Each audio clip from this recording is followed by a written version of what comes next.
Pemirsa Hasanah, tahukah Anda, menangis itu dalam agama sangat istimewa. Setetes air mata bisa memadamkan api neraka. Bagaimana hal itu bisa terjadi? Memang menangis itu fitrah. Bila datang, biasanya tidak bisa dibendung. Dalam agama, menangis boleh dilakukan, asal tidak disertai sikap yang menunjukkan penolakan terhadap ketentuan Allah. Nabi SAW bersabda, sesungguhnya Allah tidak akan menyiksa karena air mata atau kesedihan hati, tetapi akan menyiksa atau menyayangi karena ini. Beliau menunjuk lidah.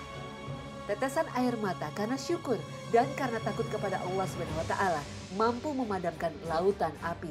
Tangisan inilah yang paling jujur dan paling kuat menggambarkan hati yang takut. Tangisan karena takut kepada Allah SWT inilah yang paling utama dan memiliki kemuliaan tertinggi. Nabi SAW bersabda, tidak akan masuk neraka seorang laki-laki yang menangis karena takut kepada Allah hingga susu kembali masuk ke dalam payudara. Beliau juga bersabda, tidak ada sesuatu pun yang lebih dicintai oleh Allah daripada 2 tetes dan 2 jejak, yaitu setetes air mata karena takut kepada Allah dan setetes darah yang ditumpahkan di jalan Allah. Sedang yang 2 tanda adalah jejak di jalan Allah dan jejak pelaksanaan salah satu kewajiban dari Allah. Dalam hadis lain, Rasul SAW menjelaskan bahwa orang yang berzikir sendirian sambil berlinang air mata termasuk salah satu yang mendapatkan naungan dari Allah di saat tidak ada naungan lain selain naungannya. Abdullah bin Umar juga pernah berkata, berlinang air mata karena takut kepada Allah lebih aku sukai daripada bersedekah dengan 1000 dinar. Ka'ab al-Ahbar, seorang sahabat Nabi, juga mengatakan, menangis karena takut kepada Allah hingga air mataku mengalir di kedua pipiku. Lebih aku sukai daripada bersedekah dengan emas seberat tubuhku.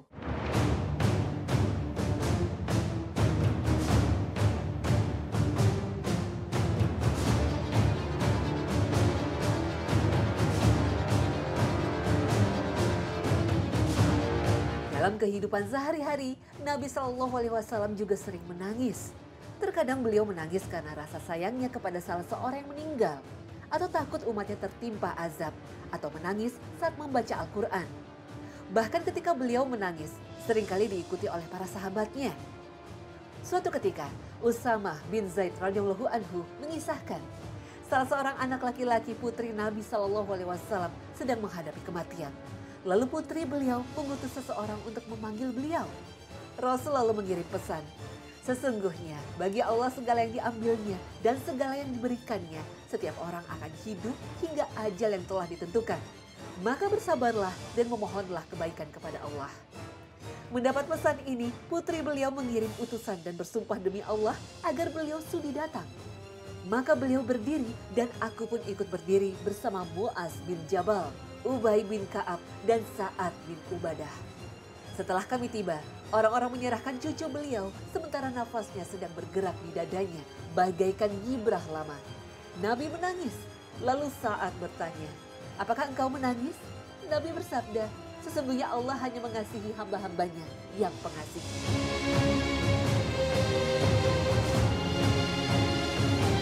Lihatlah peristiwa mengagumkan dari sejarah hidup Nabi SAW pada malam-malamnya, seperti dituturkan oleh Aisyah radhiyallahu anha kepada salah seorang tabi'i.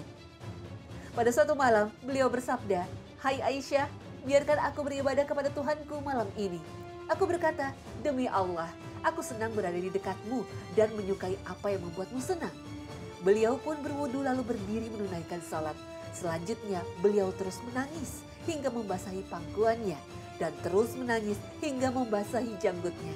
Kemudian terus menangis hingga membasahi lantai. Tidak lama kemudian Bilal datang memberitahukan waktu salat subuh sudah tiba. Begitu melihat beliau menangis, dia berkata, "Wahai Rasulullah, apakah engkau menangis?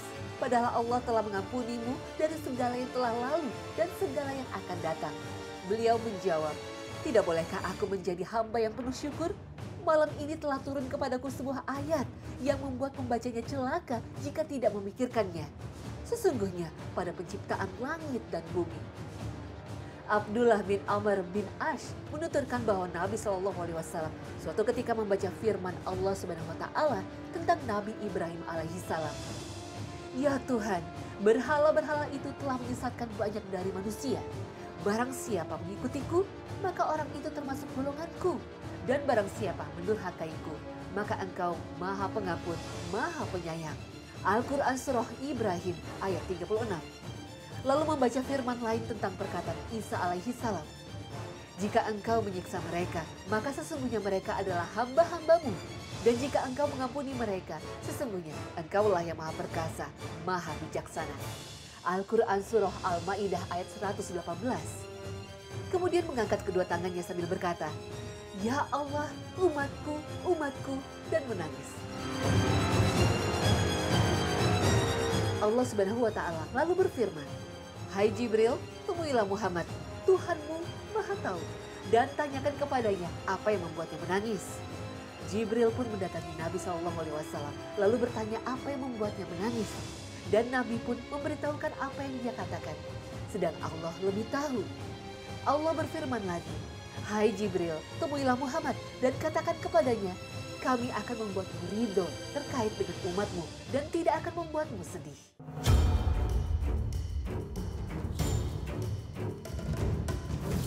Begitulah Nabi SAW mengajarkan umatnya bahwa tangisan itu luar biasa, bisa memadamkan api neraka.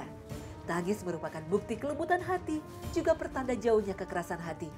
Itulah mengapa tangis menjadi bentuk takorub, mendekatkan diri yang paling agung yang dilakukan oleh para ahli ibadah.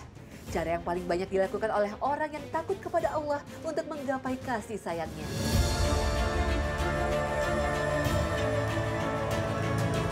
Suatu ketika ada yang mengatakan kepada Safwan bin Mahras saat terus menangis dan mengingat-ingat kesedihannya. Panjangnya tangis bisa mengakibatkan kebutaan. Safwan menjawab, maka itu adalah kesyahitan bagi mata. Dia pun terus menangis hingga benar-benar buta. Oleh karena itu, dulu banyak orang yang dipuji dan dikenal karena tangisannya. Maka dalam sejarah Islam ada nama yang disematkan kata tangisan pada namanya. Seperti Yahya al-Baka, artinya Yahya yang banyak menangis. Juga Haisam al-Baka atau yang banyak menangis. Safwan bin Mahras sendiri juga terkenal dengan julukan al-Baka, artinya orang yang banyak menangis. Wallahu a'lam.